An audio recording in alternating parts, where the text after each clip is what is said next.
Olá, bom dia, meu irmão, minha irmã. Que a paz do Senhor Jesus Cristo seja sobre sua vida e sobre a vida da sua família. Amém? Meus irmãos, segunda-feira, iniciando aí mais uma semana, né? Ora ao Senhor que seja uma semana de paz, uma semana na presença dEle e uma semana que, estando em algumas lutas, porque isso faz parte do treinamento, como eu sempre falo, nós possamos ser vencedores. E para que nós venhamos ser vencedores, nós precisamos estar calçados, né? Estar sobre, né, o Evangelho de Cristo Jesus, né? E sobre princípios de fé. Que nós possamos usar da armadura, dos calçados, né, do capacete, da espada, do escudo da fé, enfim, todos os paramentos voltados para uma boa luta, né, um bom combate e que no final haja sempre vitória. Amém, meus irmãos. A vida é isso, é um processo de treinamento que nós passamos para sermos, né, justificados por Cristo, para que nós possamos ser por Ele identificados como pessoas capazes de habitar com Ele na eternidade, justificados por Ele e aprovados por Ele.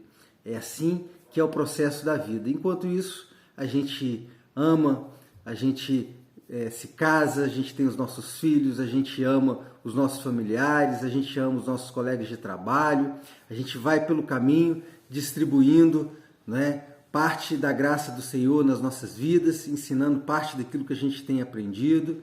No caminho, a gente pode influenciar pessoas, e como aconteceu com a igreja de Cristo lá na região da Turquia, da Tessalônica, quando judeus e gentios, as pessoas ali que viam, né, a igreja de Cristo, né, prosperando e crescendo naquela região, eles viraram para os crentes e falaram assim: olha lá, os cristinhos, né, os pequenos cristos, querendo debochar dos servos do Deus Altíssimo.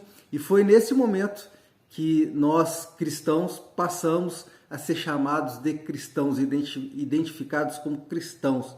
Então, olha lá os cristinhos.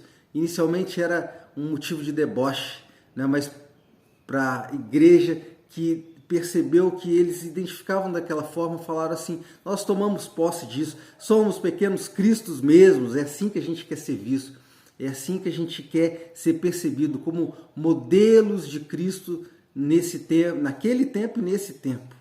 Né? Nós queremos ser identificados como seguidores, como os discípulos de Cristo, como aqueles que fazem da vontade de Jesus Cristo, porque Jesus Cristo é o Cordeiro de Deus que se deu lá na cruz para todo aquele que nele crê não pereça, mas tenha vida eterna. E sabe quem não tem Jesus Cristo como seu Senhor e Salvador? São aqueles que perecem, são aqueles que perdem a sua vida, são aqueles que vão pelos caminhos de condenação. Né? Então, estarmos seguindo a Jesus Cristo, estarmos calcados em Cristo, estarmos sobre essa base forte, que as nossas vidas se construam sobre esse alicerce forte, que é o Evangelho de Cristo, que é a sua morte de cruz, que nos justifica de todo pecado. É sobre toda essa estrutura que nós queremos continuar vivendo e crescendo, prosperando, né? Estando diante do Senhor Jesus, porque Ele é o nosso Cordeiro.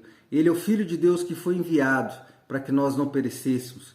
É Ele que veio e nos ensinou o Evangelho, que nos deu as bases, que nos deu um manual de vida, que nos mostrou o caminho, que nos deu uma comunidade na qual nós podemos estar inseridos, crescendo, adorando o Senhor nos cultos, né? Adorando o Senhor no meio da comunhão dos santos. Muitas pessoas às vezes falam assim: mas para poder ser crente precisa estar na igreja, para crer em Cristo Jesus, para poder fazer parte da família dele, eu preciso estar na igreja. Não, eu vou ser um desigrejado, eu vou ser uma pessoa que vou adorar o Senhor lá em casa, lá na minha casa.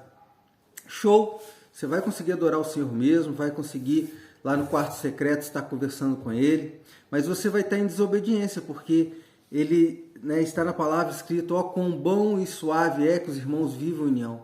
Nós não vivemos, nós não nascemos em Cristo para vivermos de uma forma isolada. É a vontade do Senhor que nós possamos viver em comunidade.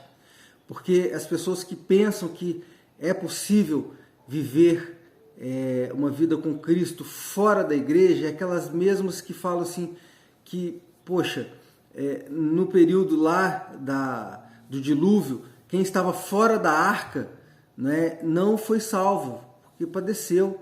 Né, e muitos deles achavam que estava tudo bem, que era possível viver uma vida com Deus fora da arca.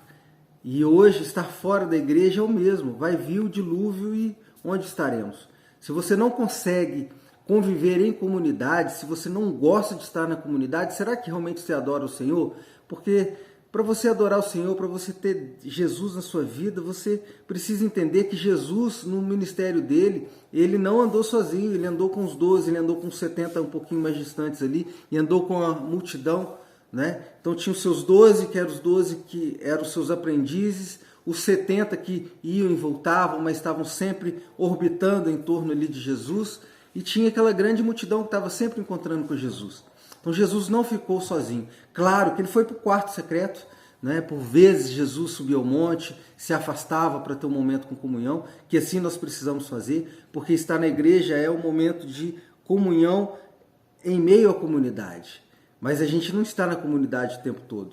Nós estamos agora, por exemplo, eu estou aqui com vocês. Nós estamos num momento que estamos removidos do meio, nós estamos, né, fora da comunidade. Eu sendo parte da comunidade, mas eu estou aqui de uma forma, né, reservada, falando com Deus e permitindo que você tenha esse momento de comunhão com Deus junto comigo. Então é importante, meu irmão. Não há como ser um servo de Cristo desigrejado. Procure uma igreja. Ela é uma oficina do homem. É lá onde a gente aprende a melhorar as nossas bases, as nossas relações humanas. Deus, no meio da comunidade, Ele nos permite que nós venhamos a ter relacionamento com pessoas de fácil relação e pessoas de difícil relação. Já viu aquela pessoa que falou assim, eu não vou para a igreja mais, eu estou fora da igreja, porque aquele pastor fez isso, fez aquilo, porque meu irmão pisou na bola comigo. Meu irmão, lá é o espaço onde é feito para isso mesmo. É o espaço onde nós somos lançados, né, no meio da comunidade, da relação com o grupo, com a comunidade, com o grande grupo, né? É ali que somos expostos aos relacionamentos fáceis e difíceis. É ali que a gente aprende a conviver, aprende a se relacionar, aprende a suportar o outro, aprende a perdoar o outro. Porque essa conversa fiada de que eu não vou na igreja mais porque ali um irmão pisou na bola comigo, aí só tem crente safado, né? A gente escuta tudo isso, né, das pessoas que querem expor ali a desculpa para não estar no meio da congregação. E naquele dia, quando Jesus vier arrebatar a sua igreja, ele vai arrebatar aqueles que estão em comunhão com ele. Claro que eu não posso julgar, não sei se aqueles que estão desigrejados também serão recolhidos para o Senhor. Também creio que alguns têm até uma certa dificuldade de relacionar no meio da comunidade, e eu creio que Deus permita que isso aconteça, porque afinal de contas, se a pessoa tem sinceridade diante dele, eu imagino que Deus permite que algumas pessoas possam se desenvolver em outros formatos, mas quão bom e agradável é que os irmãos vivam união. Portanto, é importante conviver na comunidade. Amém? Depois dessa coisa toda, né, eu falei para vocês, né, que depois de Atos a gente estaria nessa coisa das doutrinas, né, estaríamos ali discernindo, né, a palavra do Senhor, indo um pouquinho mais dentro da dinâmica da pregação, né, onde nós podemos, por meio da palavra, estimular os irmãos a aprender da doutrina, aprender dos mandamentos, aprender da graça, aprender do dia a dia do que é ser um cristão. Então, por isso que a gente fala um pouquinho a mais agora. E vamos então para o nosso devocional. Hoje estamos em Romanos 7, né? Nós estamos ali com Paulo fazendo esse papel do pastor, falando para as suas ovelhas como é estar agora, né, após a morte de Jesus Cristo, como é que é ser igreja, né? Porque até então esses judeus viviam ali em meio à sinagoga. Paulo está falando assim, gente, esse tempo da sinagoga acabou, agora é o tempo da igreja, é o tempo da comunidade, é o tempo da justiça de Deus se manifestar por meio da fé de vocês. É o tempo onde a circuncisão e a leitura da Torá já não é mais necessária. A leitura da Torá sim, porque o Antigo Testamento está dentro, né, do ambiente aí, de toda a Bíblia, né?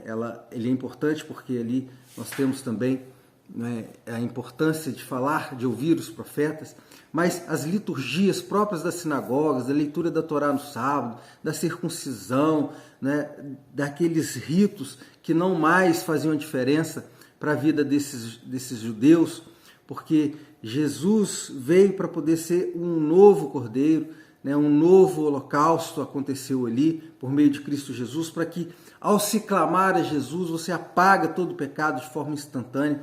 Então estamos, né, vendo Paulo falar para esses romanos que aquela velha aliança ficou para trás, agora há uma nova aliança. E ao longo desse livro de Romanos ele vai passando parte a parte em todas as novas nuances do que é viver uma vida com Jesus, né? Ele mostra que essa lei ficou para trás e que nós agora estamos em Cristo Jesus. Então, se estamos em Cristo Jesus, se cremos nele e a justiça dele se manifesta nas nossas vidas, então o nosso pecado ele morre junto com Jesus.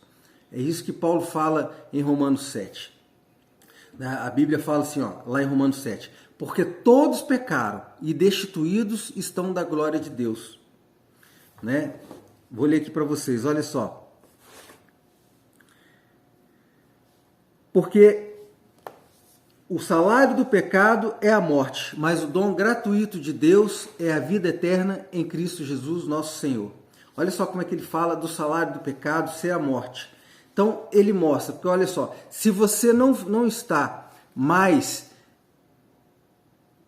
buscando a Deus dentro daquilo que a gente... porque é o seguinte, a questão do pecado. Até a morte de Jesus, né, se buscava a expiação do pecado por meio dos holocaustos. Mas Jesus vem e se dá como cordeiro santo em holocausto eterno. E aí, Paulo fala para os romanos, olha só, a forma de se expiar o pecado mudou. Né? Agora, né, vocês precisam crer em Jesus Cristo, fé em Jesus, para que a justiça de Deus se manifeste na sua vida e os efeitos da morte desse cordeiro possam se valer na vida de vocês, possam se fazer presente na vida de vocês. Então, vocês que, né, estando na antiga aliança, que outrora sacrificavam a Deus, vocês tinham uma relação com o pecado diferente que agora vocês vão ter. Porque agora o pecado ele morre com Jesus. E quando Jesus vem a ressuscitar, ele não mais pode morrer. E o relacionamento com o pecado ele transforma em algo definitivo. Ou seja, se você tem a Jesus Cristo, o pecado ele não permanece na sua vida, ele está o tempo inteiro sendo perdoado, você está sendo renovado pela fé em Jesus Cristo, e a justiça de Deus se manifesta na sua vida de uma forma definitiva. Por isso que ele fala, mas o salário do pecado é a morte, mas o dom gratuito de Deus, mas a fé é o dom gratuito de Deus no Senhor Jesus Cristo, nosso Senhor. Né? Então ele demonstra, né, o quão importante é que nós possamos estar removidos do pecado, porque a recompensa do pecado é a morte, né? Mas a fé é o dom gratuito de Deus. Então, Paulo vai explicando para esses judeus como que é o novo relacionamento ante a questão do pecado. Né? Vou ler para vocês novamente, porque o salário do pecado é a morte, mas o dom gratuito de Deus é a vida eterna em nosso Senhor Jesus Cristo. Então, são dois momentos. Ou você peca, ou você tem o dom gratuito da vida eterna, que vem de Deus. Então, é remover do pecado e ter a vida eterna. mostrar para esses judeus que não é pelo que fazemos mais que acessaremos a vida eterna, mas sim pelo dom gratuito de Deus por se crer em Cristo. Então, assim, não há mais o dom gratuito de Deus em outro lugar que não seja na fé em Cristo Jesus, para que a justiça de Deus se manifeste na nossa vida. Não é mais na velha aliança, não é mais pela velha prática do holocausto de animais. Agora o Cordeiro se deu na cruz. E pelo fato de o Cordeiro ter se dado na cruz, agora o dom gratuito de Deus se manifesta na nossa vida, nos dando vida eterna e expiando o nosso pecado dia após dia. Então, meu irmão, minha irmã, é assim. Da mesma forma que Paulo diz isso, ensina para esses romanos como que é a nova aliança, como que é o relacionamento agora em Romanos 7, como que funciona o relacionamento daquela nova igreja, seja aquela igreja na presença de judeus, gregos, gentios, como é que essa nova igreja ela se relaciona com o pecado e como que a expiação do pecado por meio de Cristo Jesus, como que eles agora se portam, buscando a vida eterna. Não é mais por práticas litúrgicas, mecânicas, repetitivas, agora é por algo espontâneo e verdadeiro no coração, voltado para Jesus Cristo, porque é uma nova aliança. E a justiça de Deus se manifesta em fé em Cristo, para que seja o dom gratuito de Cristo se manifeste nas nossas vidas, não mais com as velhas práticas. E que você, meu irmão, possa estar voltado para Cristo, possa buscar a justiça de Deus por meio da fé em Jesus Cristo, Porque o dom gratuito de Deus é a vida eterna. Dom gratuito, se é gratuito é porque é de graça, Absorve isso para a sua vida, toma posse, confessa Jesus como seu único e suficiente Salvador, para que você possa viver essa vida transformada e transformadora. Amém? Creia em Cristo, porque Ele é o seu Cordeiro, o Cordeiro de Deus que tira o pecado do mundo. Amém? Vamos orar? Pai amado, Pai querido, em nome de Jesus, eu te louvo e te agradeço por mais uma oportunidade de estar aqui com os meus irmãos nessa segunda-feira, nesse dia em que iniciamos mais uma semana, pedindo ao Senhor a tua misericórdia, pedindo ao Senhor que o dom gratuito de Cristo seja sobre as nossas vidas, por meio da fé nele, por meio da justiça do Senhor que se manifesta na nossa vida por meio de Jesus Cristo. Te pedimos, ó Deus, que nós não venhamos receber mais do salário do pecado. Antes, nós recebamos o dom gratuito do Senhor, que é a vida eterna. Muito obrigado. Perdoa, Senhor Jesus, portanto, os nossos pecados, que nós possamos, por meio de Jesus, viver novidade de vida, poder estarmos limpos diante do Senhor e podermos ser justificados por Jesus Cristo perante o Senhor. E sermos, ó Deus, aquelas pessoas que possamos acessar a vida eterna. Afinal de contas, esse tempo breve que passamos nessa terra é para que possamos estar, ó Deus, nos limpando, purificando, nos removendo da velha natureza, da natureza pecaminosa e carnal que em Cristo Jesus nós deixamos para trás. Muito obrigado. Contamos, Senhor Jesus, com a tua salvação sobre as nossas vidas. Pedimos, Senhor Jesus, que o Senhor seja conosco hoje e sempre, abençoando as nossas vidas e a vida dos nossos familiares, nos abençoando no trabalho, abençoando em todos os lugares os quais nós estamos todos os dias. Nós possamos ir e voltar em paz e segurança. Quanto às enfermidades, Pai, verdadeiramente o Senhor tomou sobre si as nossas enfermidades, as nossas dores tomou sobre si, e nós o reputamos por ferido, aflito de Deus e oprimido. Porque o Senhor foi ferido pelas nossas transgressões e moído pelas nossas iniquidades. E o castigo que nos traz a paz estava sobre o Senhor, e pelas suas pisaduras somos sarados. E nós cremos assim, ó Pai, pelas suas pisaduras somos sarados, por meio do Senhor Jesus, que nós sejamos limpos e curados de todas as enfermidades físicas, espirituais e emocionais. No nome santo de Jesus, é o que nós pedimos e te agradecemos. Amém. Meu irmão, minha irmã, fica com o Senhor Jesus, compartilhe esse vídeo, envie aí para todos os grupos de WhatsApp, venha curtir esse vídeo e deixa nos comentários aí, um pedido de oração para nós podermos estar orando pela sua vida e sua família. Amém? Deus abençoe, até o próximo vídeo. Com Deus.